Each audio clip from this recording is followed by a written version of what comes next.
Shalom. Bapak, Ibu, Saudara-saudari yang terkasih di dalam nama Tuhan Yesus, terpuji dan dimuliakan nama Bapa yang di surga. Buat malam hari ini kita masih diberi kesempatan dan kesehatan untuk boleh bersama-sama mengikuti ibadah, di mana pada minggu ini adalah merupakan minggu ke-16 setelah Trinitatis atau Ketritunggalan yang mengangkat tema Tuhan Allah Maha Kudus dan Maha Tahu. Untuk itu kita siapkan hati dan pikiran kita dengan bersaat teduh di dalam hati kita.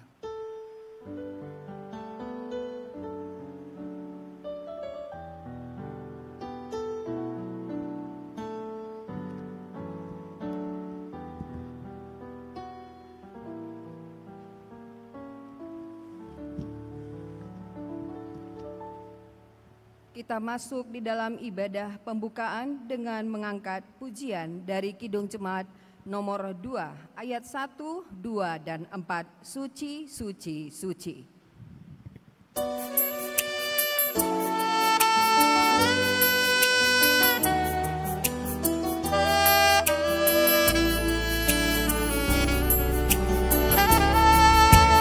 Suci, suci, suci.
Dan anaknya Tuhan Yesus Kristus dan Roh Kudus, Khalik langit dan bumi. Amin. Sebab penderitaan ringan yang sekarang ini mengerjakan bagi kami kemuliaan kekal yang melebihi segala-galanya, jauh lebih besar daripada penderitaan kami. Sebab kami tidak memperhatikan yang kelihatan, melainkan yang tak kelihatan. Karena yang kelihatan adalah sementara, sedangkan yang tak kelihatan adalah kekal. Haleluya. Haleluya. Haleluya. Haleluya.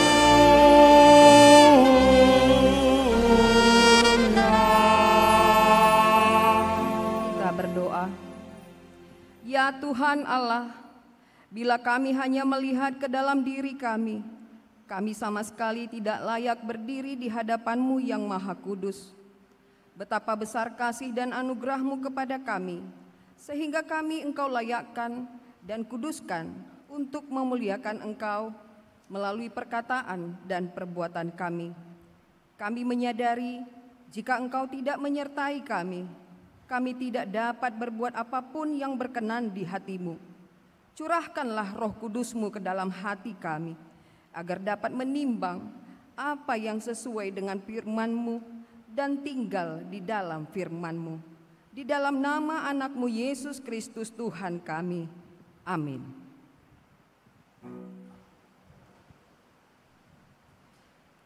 Untuk menyambut pembacaan firman Tuhan, kita angkat pujian dari pelengkap Kidung Jemaat nomor 274 ayat 1 sampai ayat 2. Pakailah waktu anugerah Tuhan-Mu.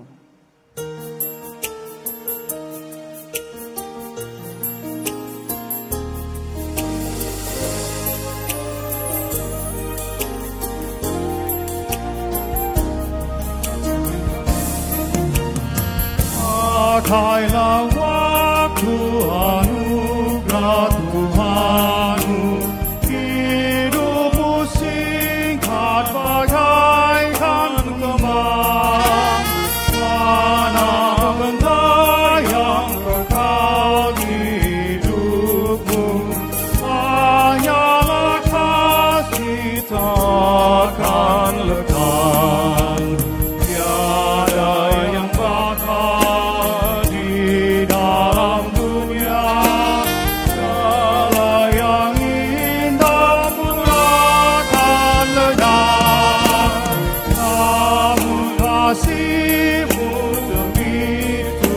Yesus, sungguh bernilai dan tinggal kekal. Jangan menyia-nyiakan waktumu, hibur dan tolonglah yang berkeluh. Biarlah lampumu terus bercahaya, muliakanlah Tuhan hidupmu. Tiada yang bakal di dalam dunia, segala yang indah pun akan lenyap, namun kasih-Mu demi Tuhan Yesus sungguh bernilai dan tinggal kekal. Jemaat Tuhan yang terkasih, marilah kita mendengar firman Tuhan sebagai pendahuluan khotbah pada minggu hari ini yang tertulis di dalam 1 Timotius 6 ayat 11 sampai ayat ke-16. Kita akan membaca secara bergantian. Pada ayat yang ke-16 kita baca bersama-sama. Beginilah firman Tuhan. Tetapi engkau, hai manusia Allah, jauhilah semuanya itu, kejarlah keadilan, ibadah, kesetiaan, kasih, kesabaran, dan kelembutan. Bertandinglah dalam pertandingan iman yang benar, dan rebutlah hidup yang kekal. Untuk itulah engkau telah dipanggil dan telah engkau ikrarkan ikrar yang benar di depan banyak saksi. Di hadapan Allah yang memberikan hidup kepada segala sesuatu, dan di hadapan Kristus Yesus yang telah mengikrarkan ikrar yang benar itu, juga di muka Pontius Pilatus, kuserukan kepadamu. Turutilah perintah ini dengan tidak bercacat dan tidak bercela, hingga pada saat Tuhan kita Yesus Kristus menyatakan dirinya, yaitu saat yang akan ditentukan oleh penguasa yang satu-satunya dan yang penuh bahagia, Raja di atas segala raja dan Tuan di atas segala tuan. Kita baca bersama-sama. Dialah satu-satunya yang tidak takluk kepada maut, bersemayam dalam terang yang tak terhampiri. Seorang pun tak pernah melihat Dia, dan memang manusia tidak dapat melihat Dia. Baginya lah hormat dan kuasa yang kekal. Amin. Yang berbahagia ialah mereka yang mendengarkan firman Allah, yang menghayati serta mengamalkannya. Amin. Kita angkat pujian dari Kidung Jemaat nomor 418 ayat 1 sampai ayat 2, Bahtera yang dipandu Yesus.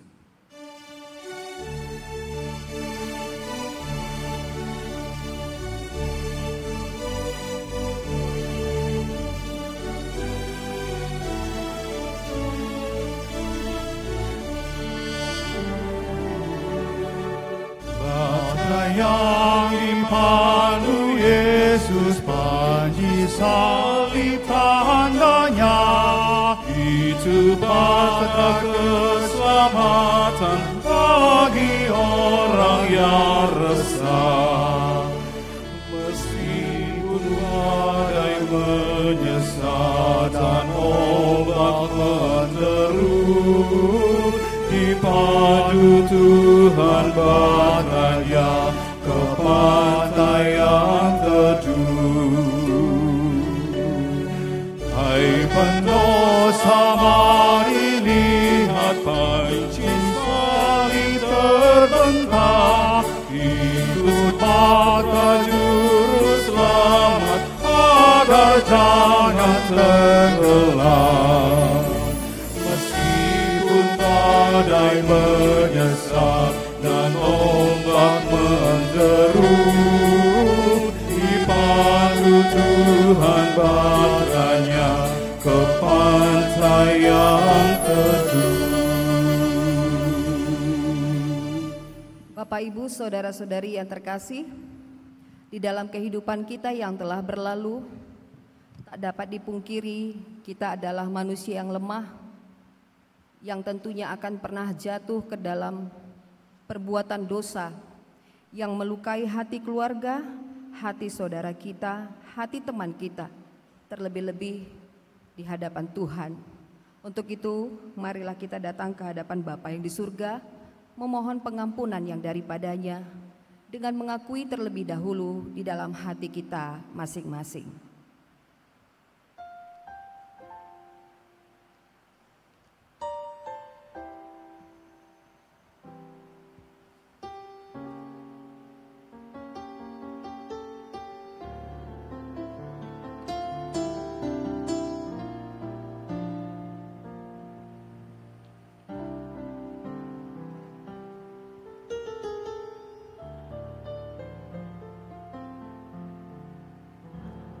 Kita berdoa. Bapa kami yang di surga yang maha kudus, kami tiada layak datang ke hadapan-Mu karena kami senantiasa bergelimang dengan dosa, karena pikiran dan perbuatan kami senantiasa bertentangan dengan kebenaran-Mu. Tetapi oleh karena kasih anak-Mu Yesus Kristus Tuhan kami, maka kami datang kepadamu meminta keampunan dosa dan kejahatan kami. Tolong dan kasihanilah kami, ampunilah segala kejahatan kami, dan terimalah kami menjadi anak-anak-Mu.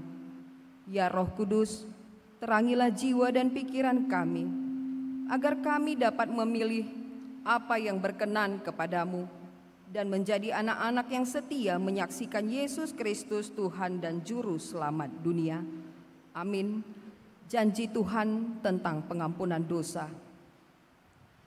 Jika kita mengaku dosa kita, maka Ia adalah setia dan adil, sehingga Ia akan mengampuni segala dosa kita dan menyucikan kita dari segala kejahatan.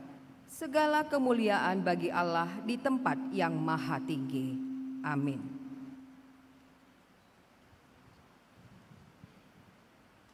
Kita angkat pujian syukur, Ku Tetap Setia.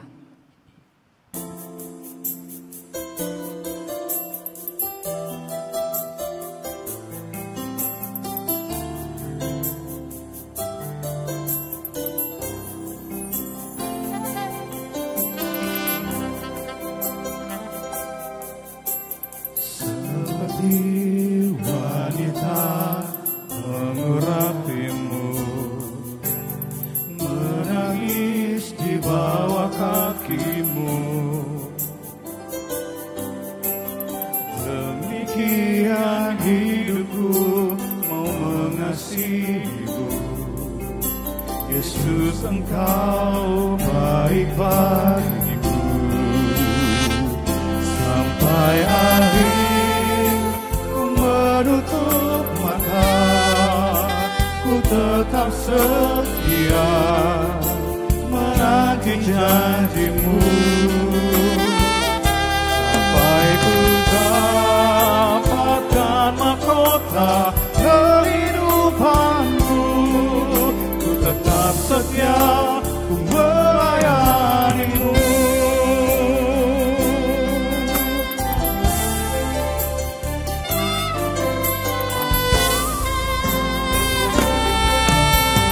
Seperti wanita mengurapimu, menangis di bawah kaki-Mu.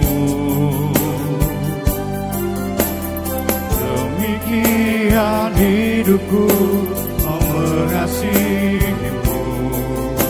Yesus, Engkau baik bagiku. Sampai akhir ku menutup mata, ku tetap setia menanti janji-Mu. Sampai ku dapatkan mahkota kehidupanku, ku tetap setia, ku melayani-Mu. Sampai akhir ku menutup mata, ku tetap setia menanti janji-Mu. Sampai ku dapatkan mahkota kehidupanku, ku tetap setia, ku melayani-Mu. Ku tetap setia, ku melayani-Mu.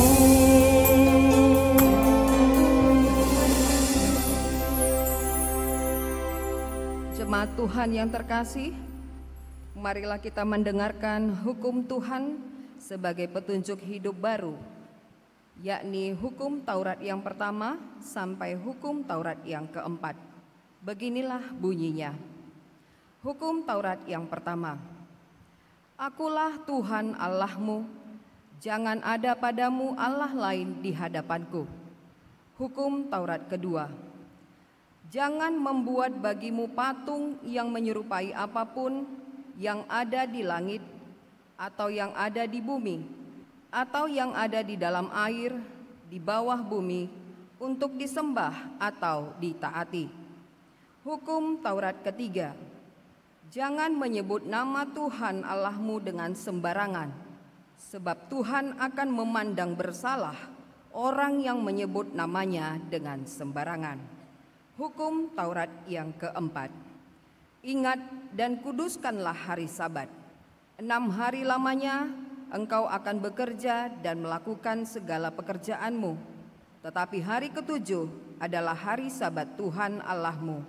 Maka jangan melakukan sesuatu pekerjaan, engkau dan anakmu laki-laki, atau anakmu perempuan, atau hambamu laki-laki, atau hambamu perempuan, atau hewanmu, atau orang asing yang berada di tempat kediamanmu.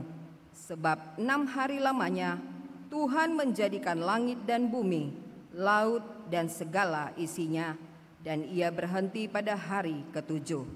Itulah sebabnya Tuhan memberkati hari Sabat dan menguduskannya. Demikianlah hukum Taurat Tuhan. Marilah kita berdoa memohon kekuatan dari Tuhan. Ya Allah Bapa kami, berilah kami kekuatan untuk melakukan yang sesuai dengan hukum-Mu. Amin. Kembali kita angkat pujian dari pelengkap Kidung Jemaat nomor 2 ayat 1, Mulia Mulia Namanya.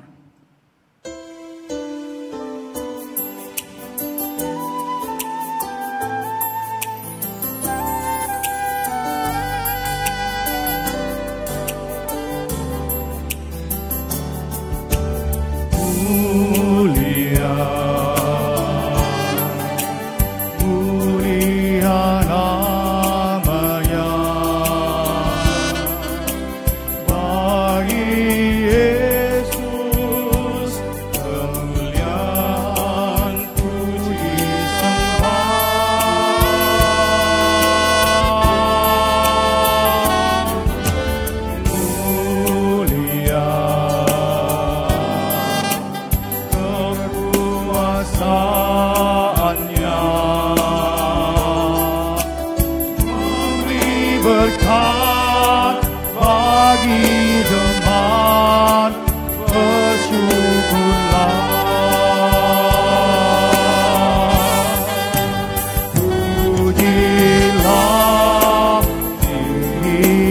Allah, namamu Yesus.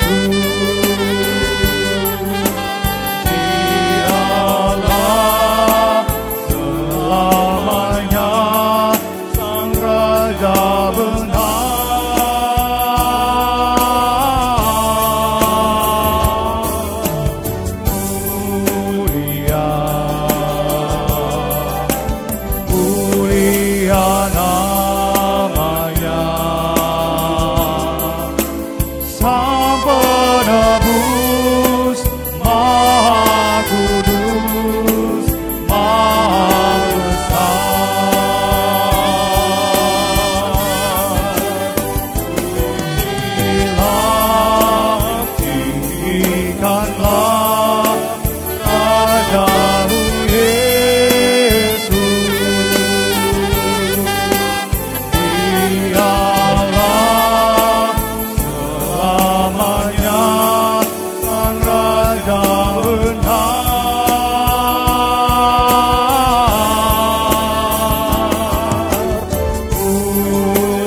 bersaksi mengikrarkan pengakuan iman kita bersama jemaat pada segala abad di seluruh dunia.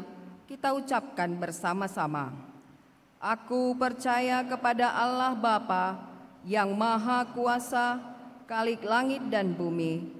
Aku percaya kepada Yesus Kristus, Anaknya yang tunggal Tuhan kita, yang dikandung daripada Roh Kudus, lahir dari anak darah Maria, yang menderita di bawah pemerintahan Pontius Pilatus, disalibkan, mati dan dikuburkan, turun ke dalam kerajaan maut, pada hari ketiga bangkit pula dari antara orang mati, naik ke surga, duduk di sebelah kanan Allah Bapa yang Maha Kuasa, dan akan datang dari sana untuk menghakimi orang yang hidup dan yang mati. Aku percaya kepada Roh Kudus, gereja yang kudus dan am, persekutuan orang kudus, pengampunan dosa, kebangkitan daging, dan hidup yang kekal. Amin.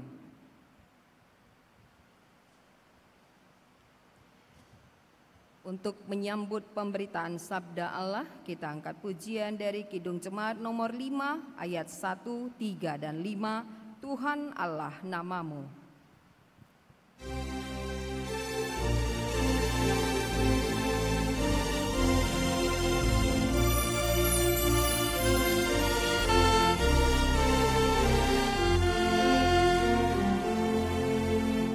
Tuhan Allah namamu, kami puji dan masyurkan, isi dunia sujud di hadapan-Mu ya Tuhan. Bala sorga menyambut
diri kami yang lemah, dalam Dikau selamatkan.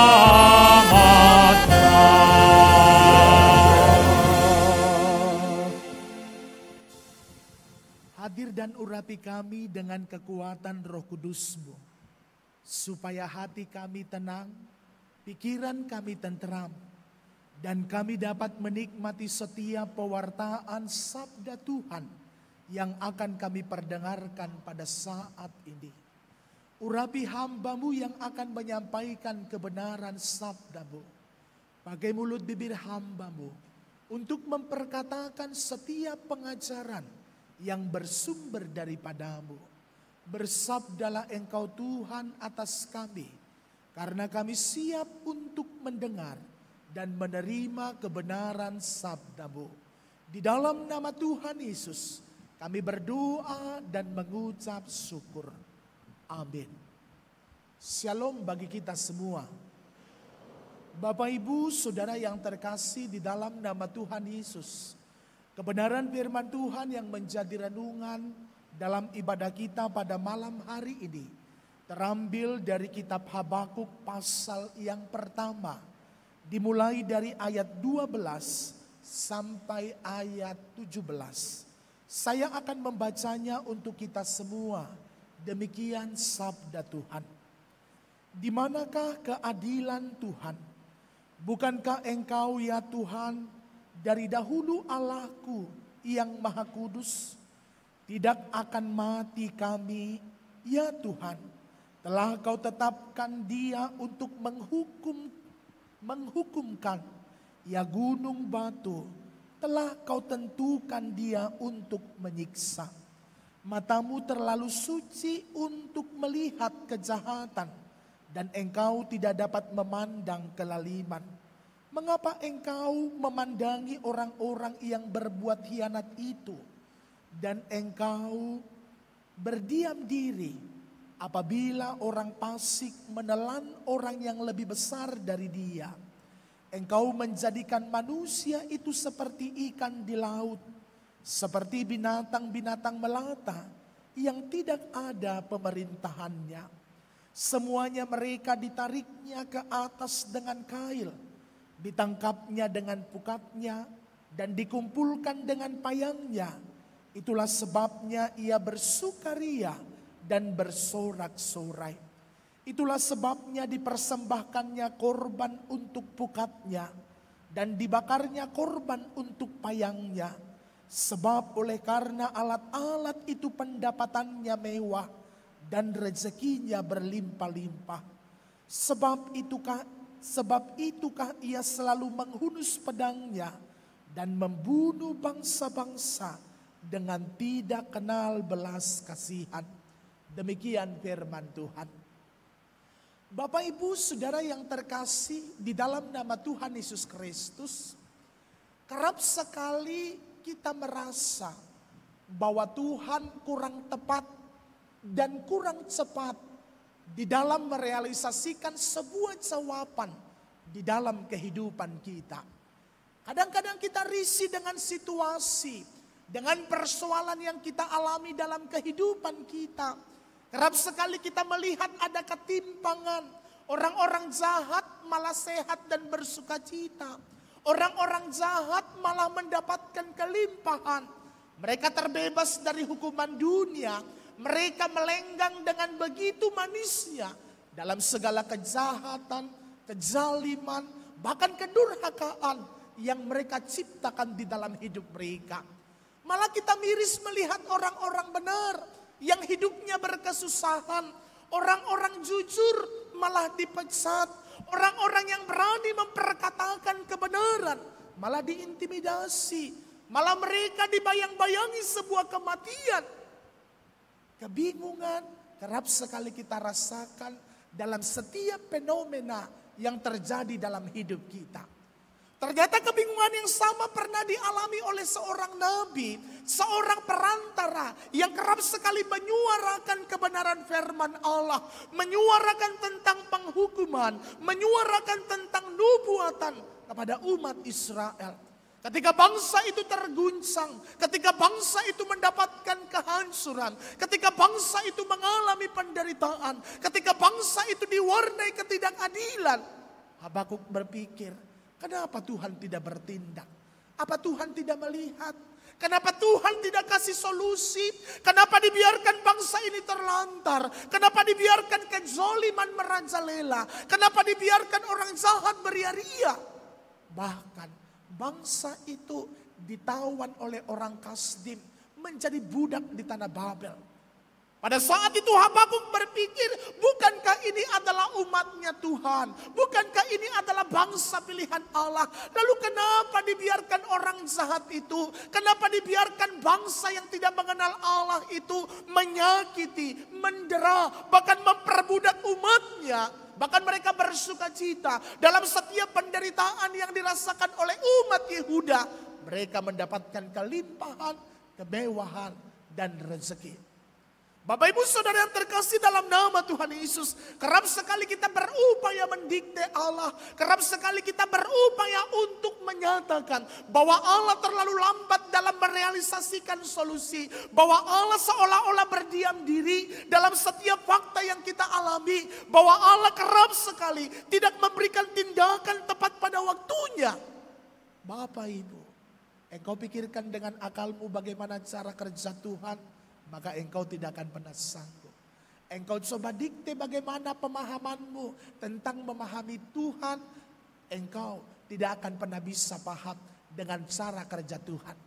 Karena Tuhan begitu paham kapan dia akan bertindak. Bahwa Tuhan begitu mengerti dalam segala situasi, dalam segala warna kehidupan, dalam segala penderitaan yang dialami oleh umat Allah.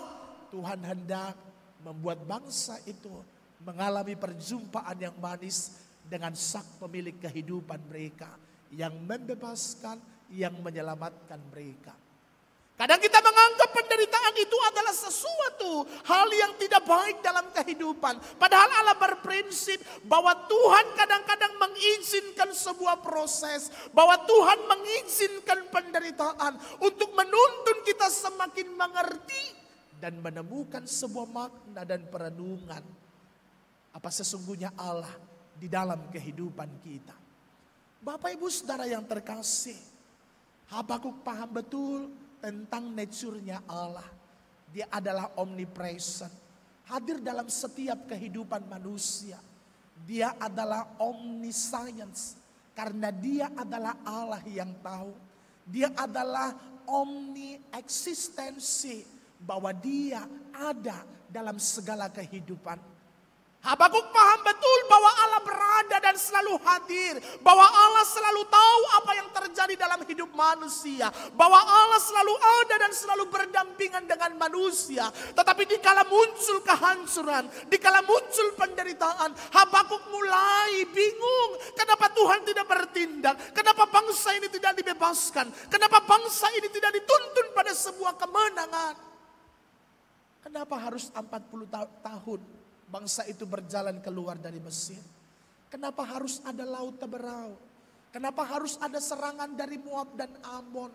Kenapa harus ada masa kehausan di Meriba? Kenapa tidak dialirkan langsung mata air? Kenapa harus teriak dulu baru itu batu keluarkan air? Kenapa jalan mereka melambat hingga Firaun berubah pikiran? Hingga Firaun menggerakkan prajuritnya untuk membawa mereka kembali. Mengapa mereka diperhadapkan pada sebuah tekanan? Di belakang ada Firaun, di depan ada laut Teberau. Kenapa tidak diciptakan jalan mulus? Kadang kita suka mendikte Allah. Kadang kita suka membawa egonya kita, membuat Allah bergerak sesuai dengan desain kita. Habakuk hendak mengatakan ketika dia berbicara, ketika dia dalam kebingungan, ketika dia mulai melihat kenapa ini semua terjadi. Tapi dia mengatakan, engkau adalah Allah yang maha kudus, engkau ada dalam kehidupan kami. Aku tahu kau melihat, aku tahu kau mengerti, aku tahu kau peduli dengan segala sesuatu.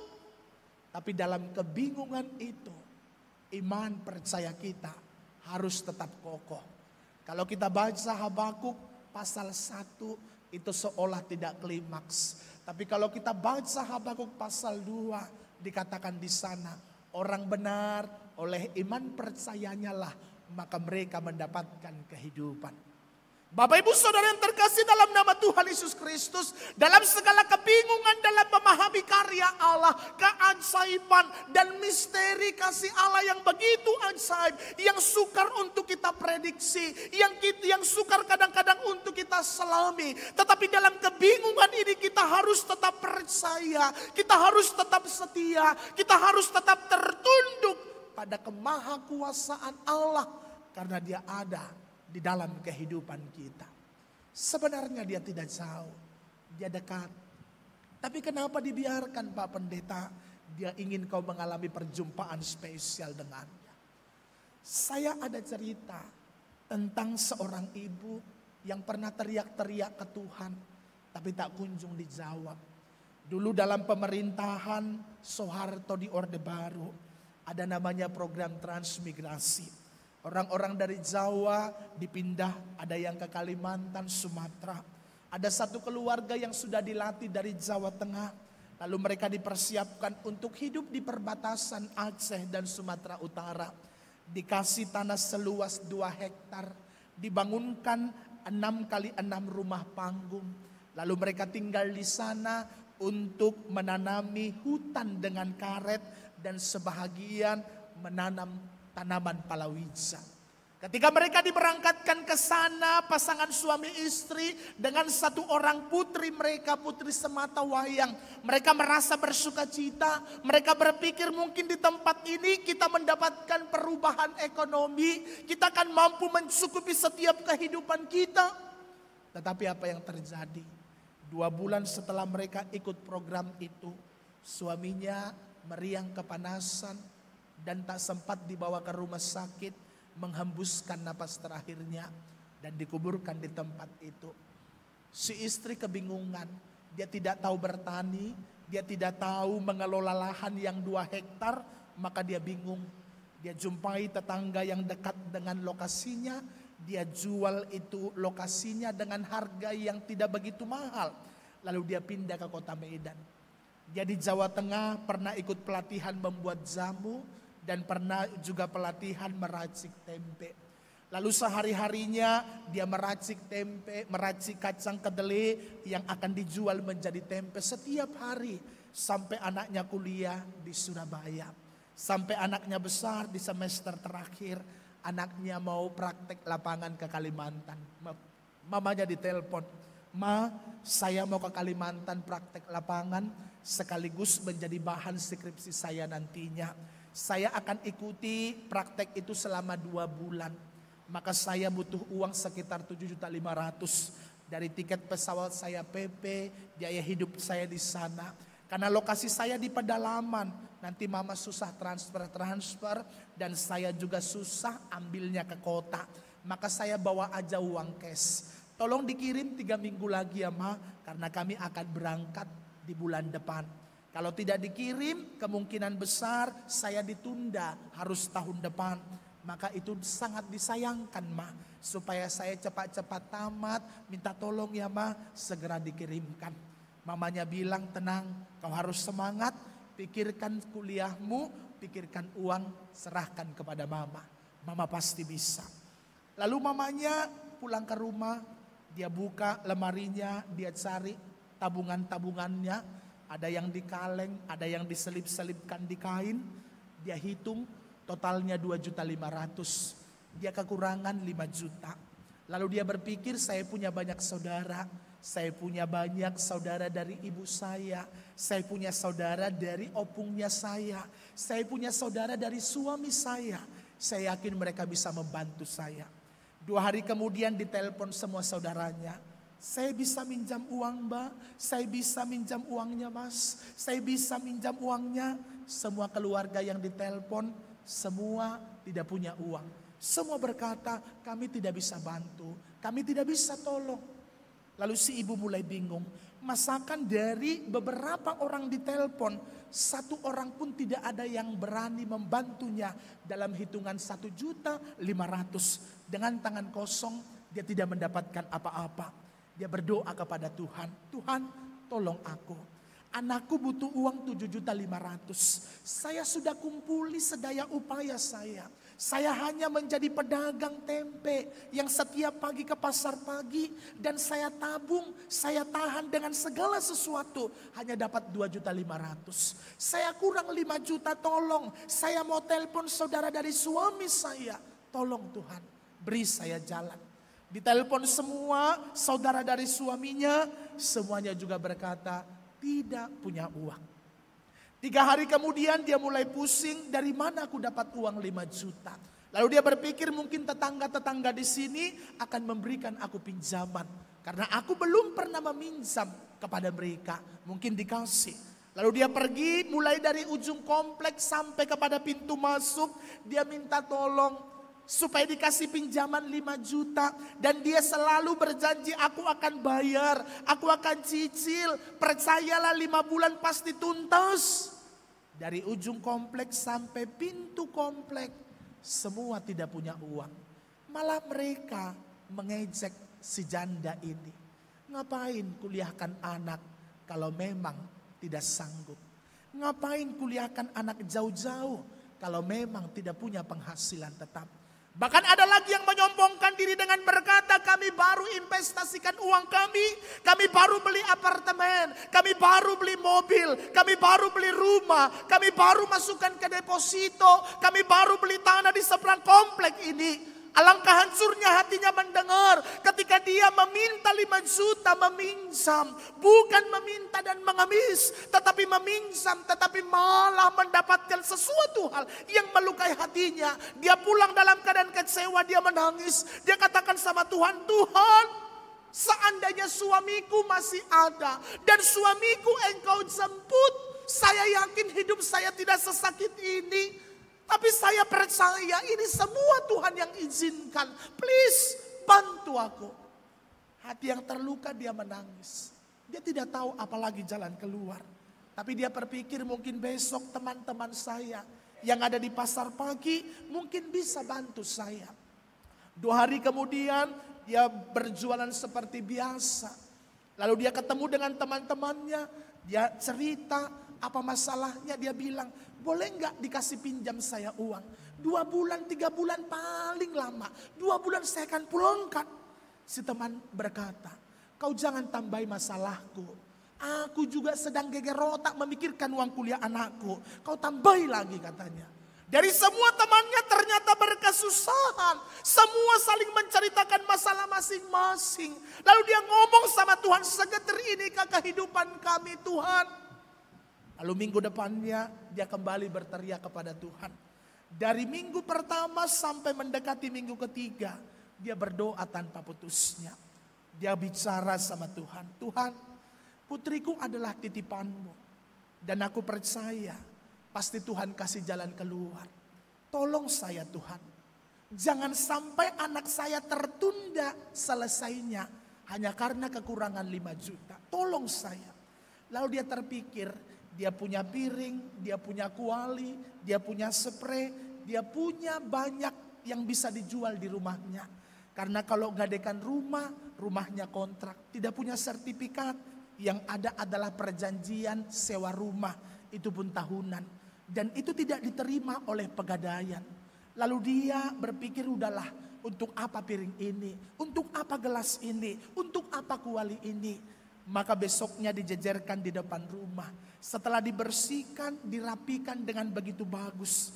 Berharap dengan berjualan, menjual milik-miliknya, ada orang yang empati untuk membantunya. Ketika dia letakkan di terasnya, orang bertanya, kenapa dijejerkan barang ini di sini? Maka dia jawab, aku butuh uang 5 juta dan aku tidak dapat pinjaman. Tolong belikan barang-barang saya supaya ada yang membantu. Lalu ditanya, berapa ini selusin piringmu? 80.000. Tapi orang semua menawar rendah. Piring baru aja 120.000. Masa piring second 80.000? Kalau kau kasih 25.000, ku ambil 4 lusin semua. Semua menurunkan harga. Padahal dia cerita, aku susah. Aku butuh uang 5 juta. Tetapi semua tidak ada yang peduli. Kadang kita berpikir, Kenapa Tuhan tidak pakai orang kaya untuk membantu si ibu itu? Kenapa Tuhan tidak ketuk pintu orang paling kaya di komplek itu untuk membeli barang itu cash 5 juta? Bukankah itu sedikit bagi mereka? Tetapi itu tidak terjadi. Bapak Ibu, dijual dia hanya dapat uangnya sekitar 3 juta. Dia ketemukan jadi 5.500.000. Kurang 2 juta lagi. Lalu dia berteriak kepada Tuhan, Tuhan tolong saya. Apa yang harus saya lakukan? Dijuallah spraynya, dijuallah gordennya, dapatlah 500.000. Kuranglah 1.500.000. Itu besok uang harus ditransfer. Dia tidak punya ATM, harus transfer by teller. Jam 3 teller sudah tutup. Maka dia katakan sama Tuhan, Tuhan aku butuh 1,5 juta lagi. Aku percaya Kau punya jalan keluar dari apa yang ku rasakan. Dia lewat ke dapur, dia perhatikan ada kacang kedelai sekitar 15 kilo. Kalau dijual kacang kedelai itu kali 15.000 hanya dapat 450.000. Tapi kalau diracik menjadi tempe bisa bernilai 1.500.000. Tapi secara ilmiah untuk meracik kacang kedelai menjadi tempe butuh durasi waktu 2 kali 24 jam. Tapi dia percaya nothing impossible for the Lord. Maka dia bergerak jam 5 sore, dia rendam, dia racik, dia ragi, dia bungkus. Jam 10 malam selesai. Ketika semua kacang kedelai sudah terbungkus diletakkan di atas meja, dia topang dengan doa, dia katakan, Tuhan Engkau berfirman orait labora, kami harus bekerja dan Engkau yang memberkati pekerjaan kami. Hari ini aku sudah bekerja berusaha, ini adalah usaha terakhirku, tolong Tuhan berkati, rubah kacang kedelai ini menjadi tempe supaya besok aku jual ke pasar. Dalam nama Yesus berubah menjadi tempe. Dibuka kacang kedelai. Dia berdoa terus tak jemu-jemu. Dia percaya Tuhan pasti jawab. Dia percaya Tuhan punya kuasa. Dia percaya omnipresent, Allah hadir dan dengar suaranya. Allah tahu apa yang menjadi keperluannya. Dia tahu bahwa Allah itu tidak duduk santai di surga. Tapi ada di sekitarnya, ada di kanan, ada di kiri. Maka dia kencangkan lagi suaranya. Dia berkata, Tuhan please, rubah kacang kedelai menjadi tempe dalam nama Tuhan Yesus. Berubah. Dibuka kacang kedelai. Sampai jam 2 pagi. Suaranya sudah parau. Matanya sudah bengkak. Dia bukan lagi berdoa asal. Tapi dari semua kedalaman hatinya, air matanya tercurah banyak. Dia menjerit di hadapan Tuhan, tolong aku janda ini Tuhan. Engkau berfirman kau dekat dengan janda. Kau dengar rintihan dan seruan janda. Aku janda betulan, engkau yang jemput suamiku. Tolong saya dengan anak yang kau titipkan kepada aku. Rubah kacang kedelai menjadi tempe. Dalam nama Yesus berubah. Dilihat. Masih kacang kedelai. Jam 4 pagi dia menangis. Tuhan, aku percaya kau adalah Allah yang ajaib. Aku percaya kau adalah Allah yang penuh dengan kemahadahsyatan. Aku akan berangkat ke pasar. Aku akan berangkat dan akan menjual. Dan karena aku percaya ini kacang kedelai pasti kau rubah menjadi tempe. Dalam nama Yesus. Dia panggil beca. Dia naik ke atas beca. Dia terus berdoa di atas beca. Dalam nama Yesus. Berubah menjadi tempe. Sampai si tukang beca bingung. Ini ibu kok dari tadi berdoa tak habis-habis terus. Maka diturunkan begitu masuk ke pasar. Diturunkan. Si tukang beca minta ongkos. Inang ongkosmu dalam nama Yesus berubah menjadi tempe. Inang ongkos becamu dalam nama Yesus kacang kedelai berubah menjadi tempe. Si tukang beca pun bingung, ya Tuhan, sudah janda, miskin lagi, ada lagi gila-gilanya ya Tuhan. Ya udahlah, buang sialkulah hari ini. Begitu dia letakkan di meja jam 6 pagi, dia teriak lagi ke Tuhan, Tuhan, tolong saya.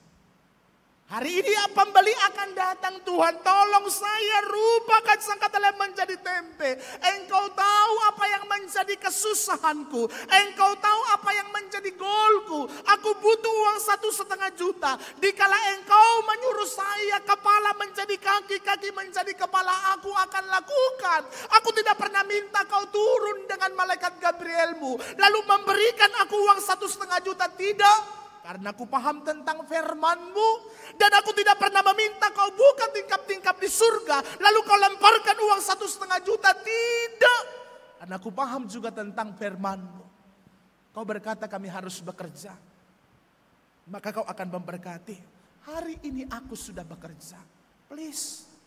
Rubah kacang kedelai menjadi tempe dalam nama Yesus. Dibuka tempe. Sampai jam 8 pagi si pembeli datang mau beli tempe 100.000. Gak jadi.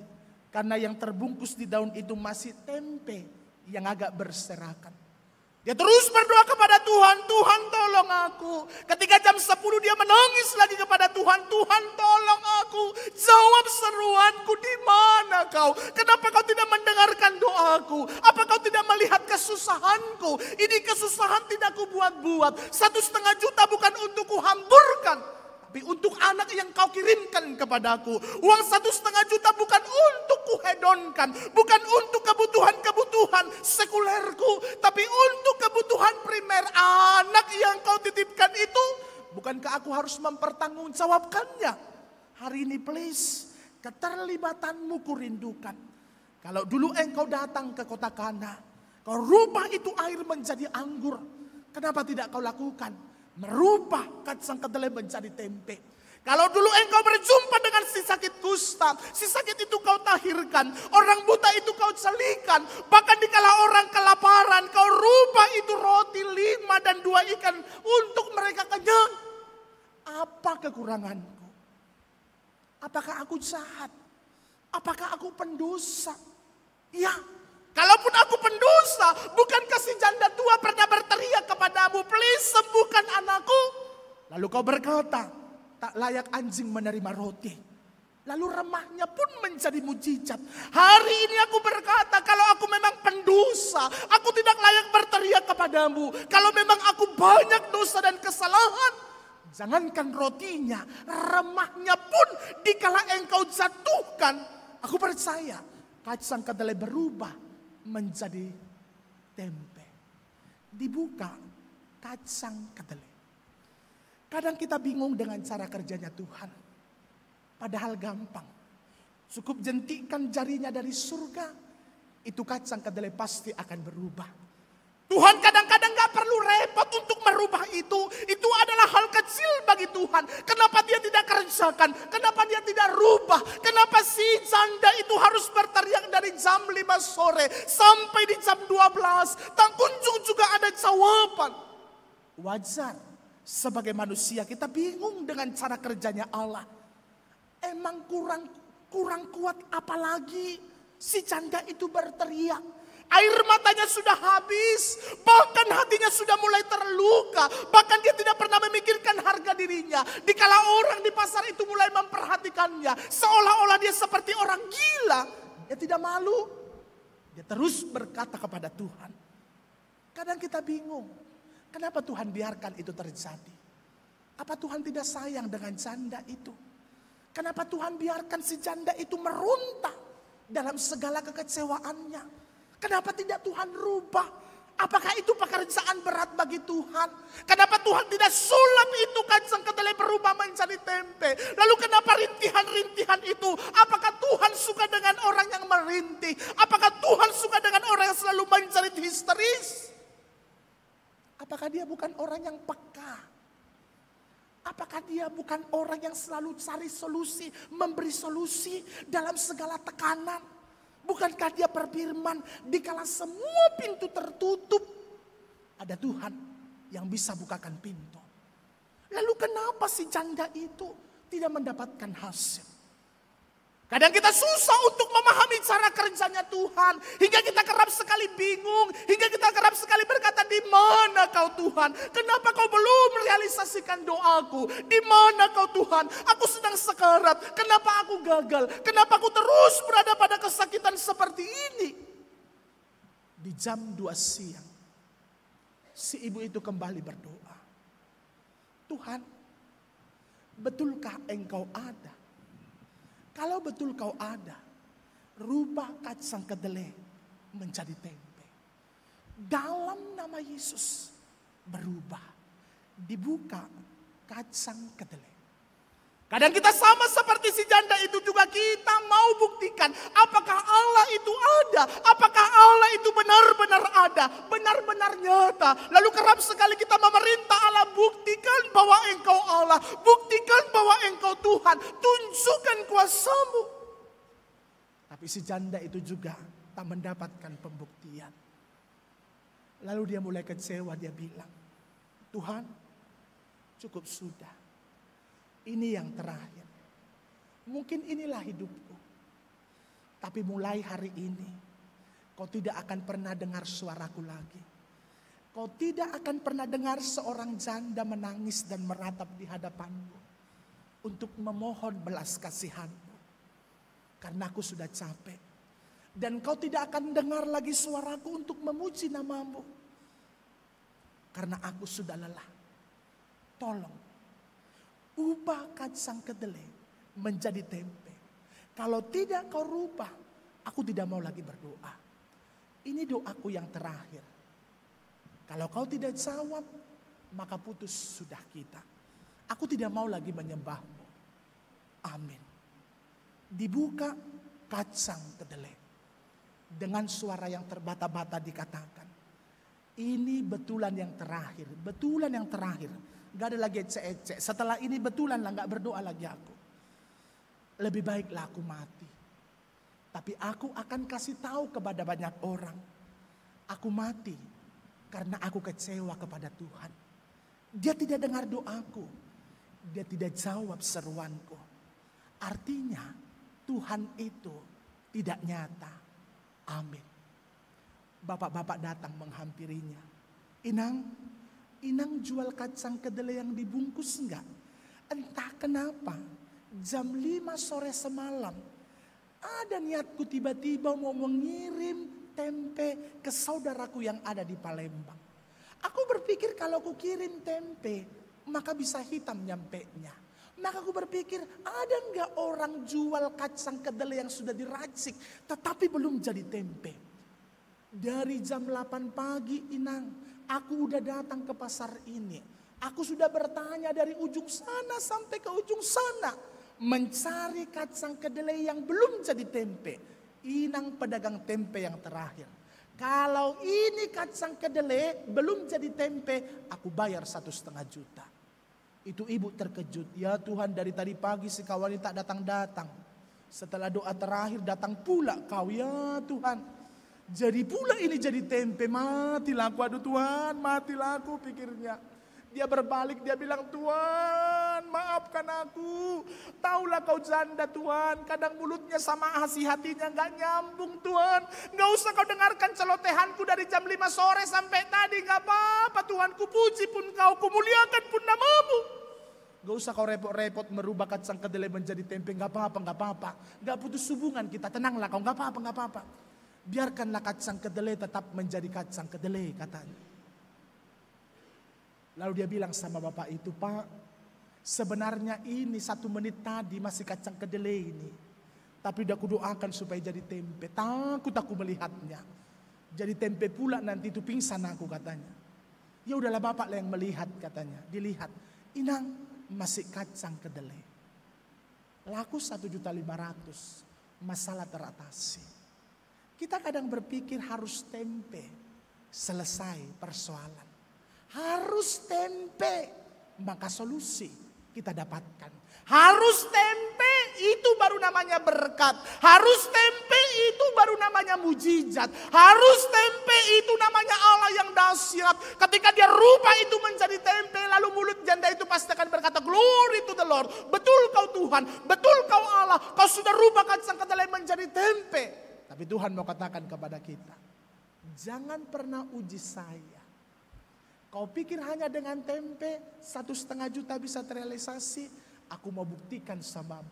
dengan kacang kedelai pun yang tidak pernah kau pikirkan, yang tidak pernah kau bayangkan, yang tidak pernah engkau prediksi, yang tidak pernah engkau dapati di mana-mana. Tidak pernah ada orang membeli kacang kedelai yang sudah diracik, yang ada selalu membeli tempe. Tapi aku mau buktikan kepadamu bahwa aku bekerja di luar dari akal dan logikamu, karena aku Allah yang tidak pernah bisa didikte siapapun.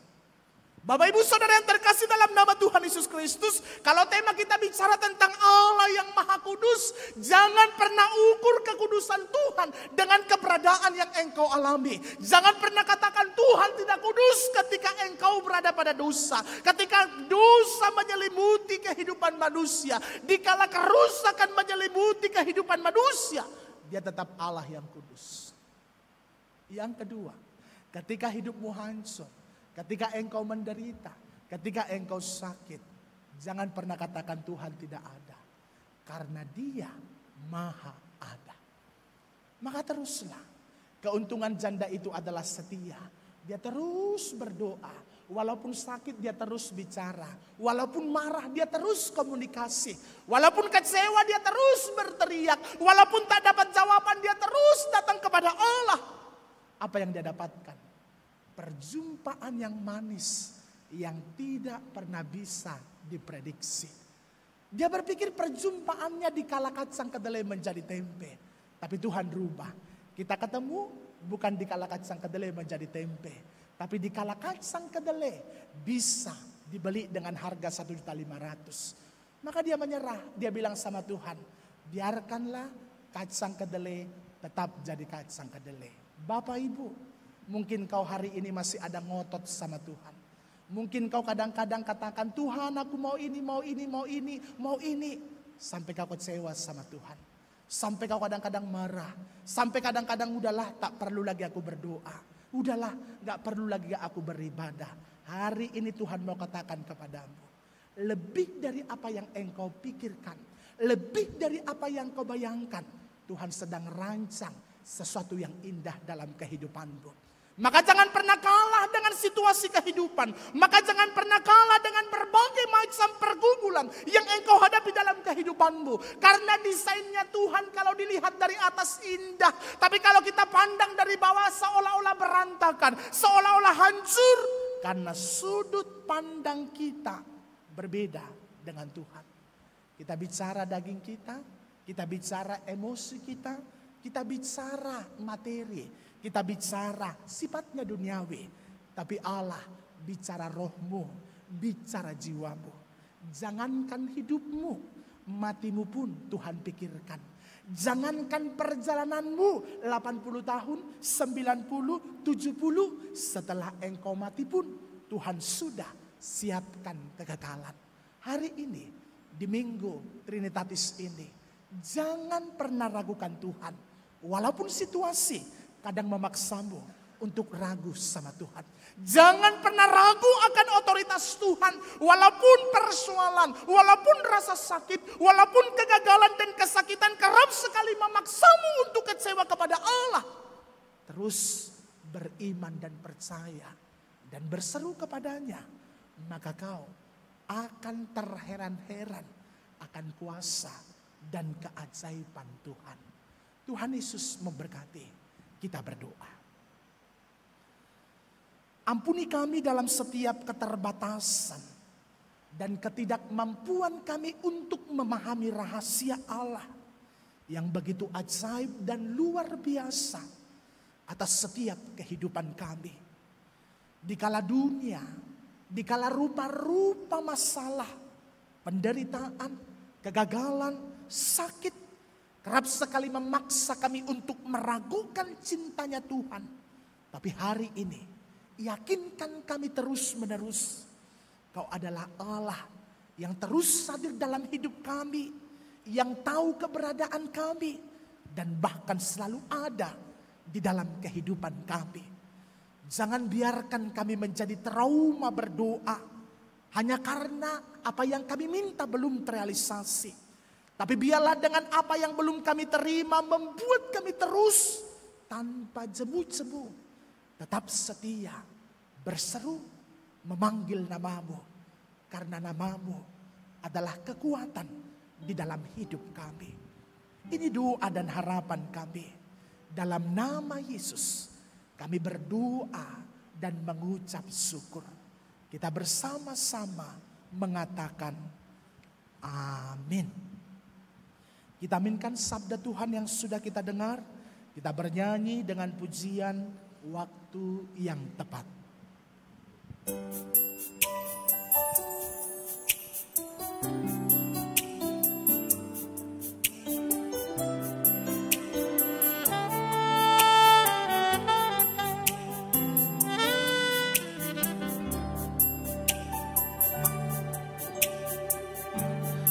Selalu Tuhan menjawab doa, Dia beri yang terbaik di waktu yang tepat.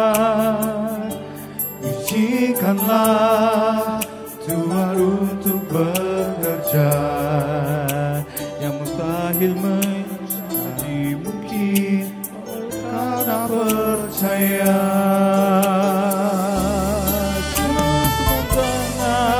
Lebih dari yang ku doakan, Yesus menjawab lebih dari yang ku harapkan. Dengan caranya di waktu yang tepat, ku kan melihat Dia jadikan semua.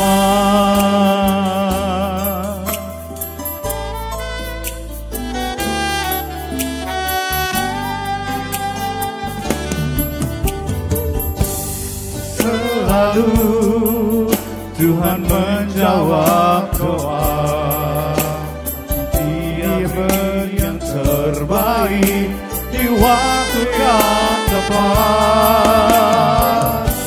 Izinkanlah Tuhan untuk bekerja, yang mustahil menjadi mungkin oleh karena percaya. Mendengar lebih dari yang ku doakan, Yesus menjawab lebih dari yang ku harapkan. Dengan caranya di waktu yang tepat, ku kan melihat Dia jadikan semua. Yesus mendengar lebih dari yang ku doakan, Yesus menjawab lebih dari yang ku harapkan. Dengan caranya di waktu yang tepat, ku kan melihat Dia jadikan semua. Melihat Tuhan jadikan semua.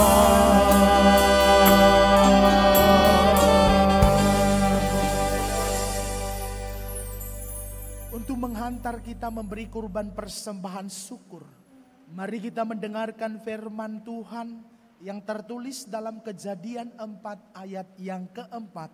Demikian sabda Tuhan. Habel juga mempersembahkan korban persembahan dari anak sulung kambing dombanya, yakni lemak-lemaknya.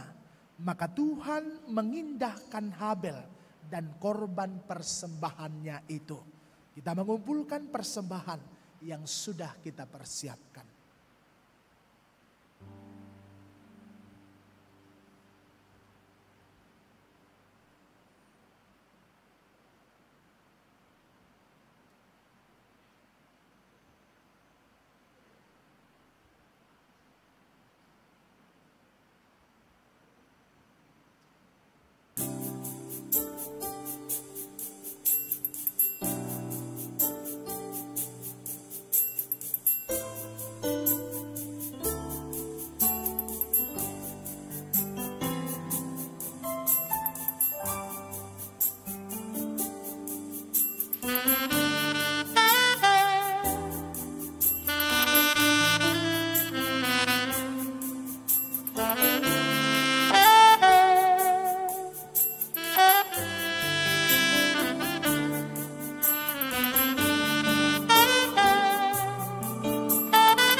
kami undang untuk berdiri.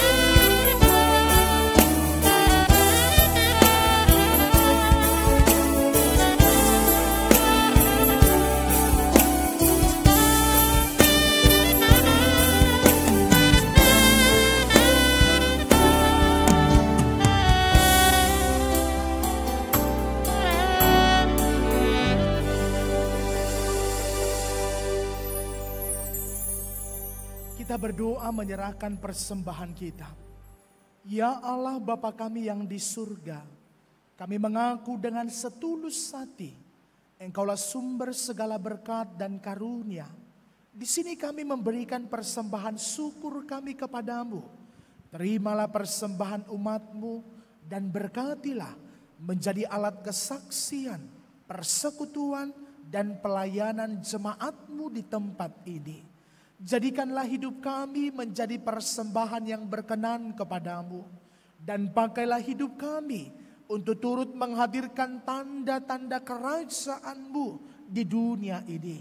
Kasih, keadilan, damai sejahtera, dan sukacita. Bukalah hati kami oleh Roh Kudus-Mu, agar kami senantiasa mengucapkan syukur kepadamu. Di dalam nama Yesus Kristus Tuhan kami. Amin. Apa arti hidupku? Bukan ungkapan syukur karena Kristus padamu berkorban bagimu. Dalam susah pun senang, dalam segala aku bermasmur dan ucap syukur, itu kehendakku.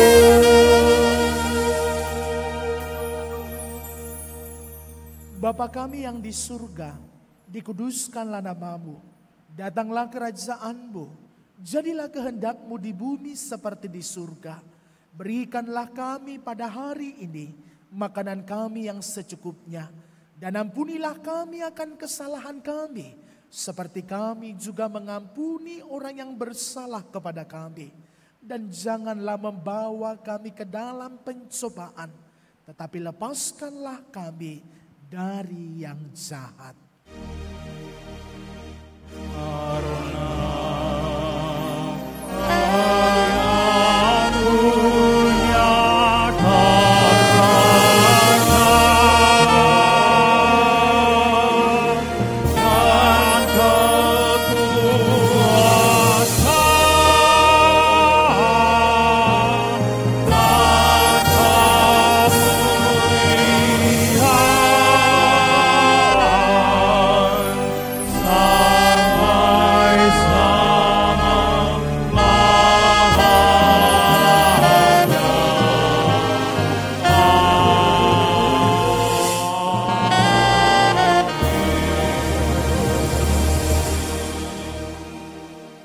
Arahkanlah hati dan pikiranmu kepada Tuhan, dan terimalah berkat dari Allah kita.